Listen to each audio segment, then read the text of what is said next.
Hey guys, this is Maggie Reams, and today we're going to talk about sending an email blast through Surefire. Sending an email blast through Surefire is really very simple.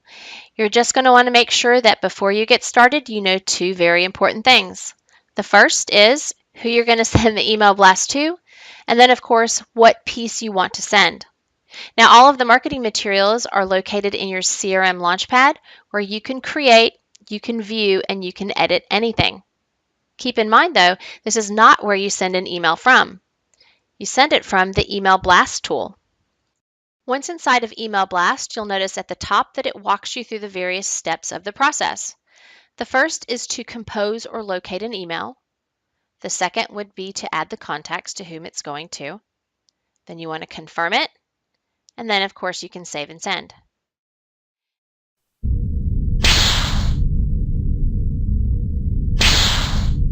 Now, part of composing the email is going to be deciding whether or not the piece will be co-branded.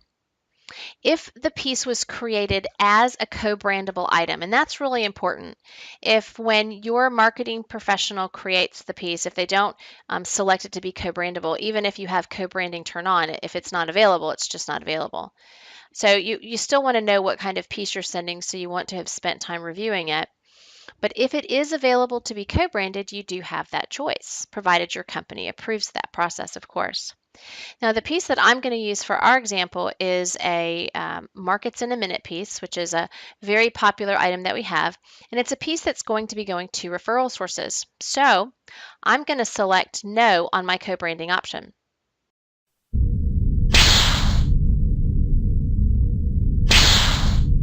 Keep in mind, as most of you are going to notice when you go to send an email, your admin will have specific settings in place to help ensure compliance. So they're going to, in this case, want to make sure that anything that's not previously approved will need to be approved by the admin. So it just puts those reminders here.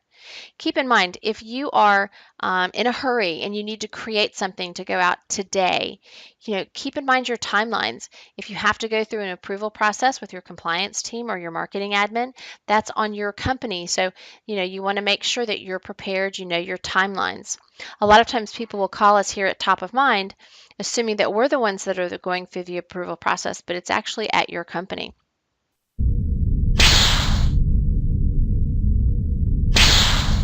The next step, of course, is to load that template. So when I select Load Email Template, it will open up and it's going to show me that same setup that you're familiar with from your CRM Launchpad.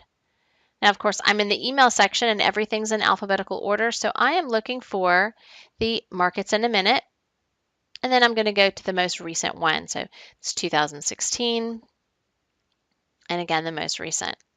And I'm going to hit Load. So it's loaded the Markets in a Minute. Notice I have a couple of options here. First, I can load and edit, so I can edit in this place if I'd like, or I can select Load Without Editing, which is going to be the choice for today. When I do that, notice everything is grayed out so I don't make a mistake. And then here at the bottom, it's walking me into my next step, which is to add contacts.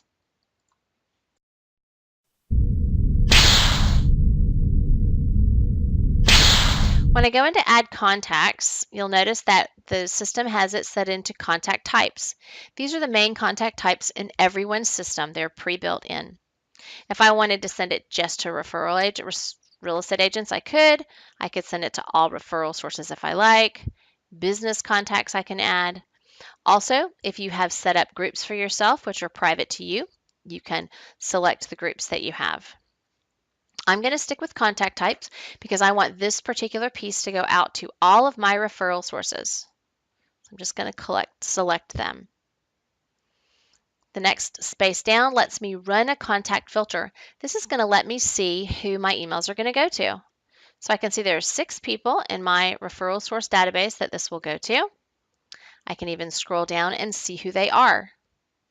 If I decide that Ginger is not going to be receiving this email, I can hit exclude. And if I change my mind, I can always restore. Additionally, when you look at this number of emails going out, you may think to yourself that it looks a little low. What I would recommend is checking for bad email addresses, in which case you can see if someone has unsubscribed, if their email is bounced, or if it's just in general a bad email address. So you can always make a quick comparison if you think something's wrong right there.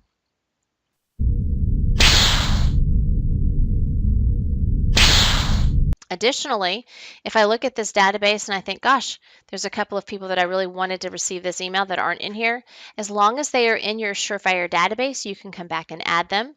So let's do a quick add. Let's add Mark Ramirez. So Mark has manually been added.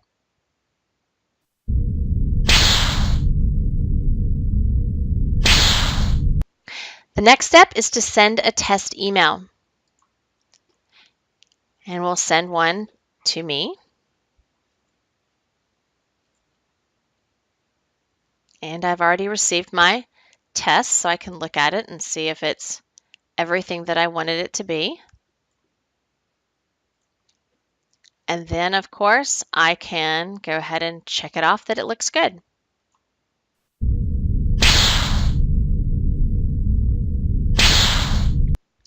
It reminds you that you're almost done. And it does that a couple of different times because when an email blast is sent, there is no way for us to recall it. So once an email is gone, it is all the way gone. So we go through several different steps to make sure that you are happy with what you're about to send to your database. So it's letting you know how many people it's going to. It's giving you some basic information. Would you like to save it as a template? So certainly if you've made some changes, you might want to save it as a template, but I'm going to select no thank you. And then of course, it lets me know that it has to be approved by my admin, or if it's just go ahead and send my email blast. Now, if I get the red bar across the top that tells me it has to be approved and I send the email blast anyways, it's going to go to the admin, and as soon as they approve it, it goes out. So it's not going to come back to me to resend it. It's just going to go.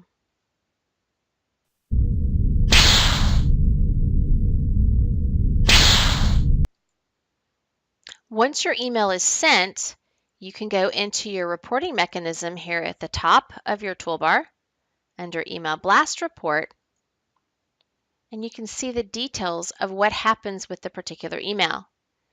In this particular space, you'll notice that if you like pie charts or bar graphs, you're going to be very happy. But Email Blast Report will be listed here under this tab. We also keep track of all of the email campaigns as well as in-process emails. When selecting Email Blast, you'll notice that you can see the particular emails that go out. You can select details to get more information. It will show you the number of opens, any opt-out information, bounces, spam, or stale, and it'll even allow you to see a copy of what went into each person to ensure that their name and information was on it correctly.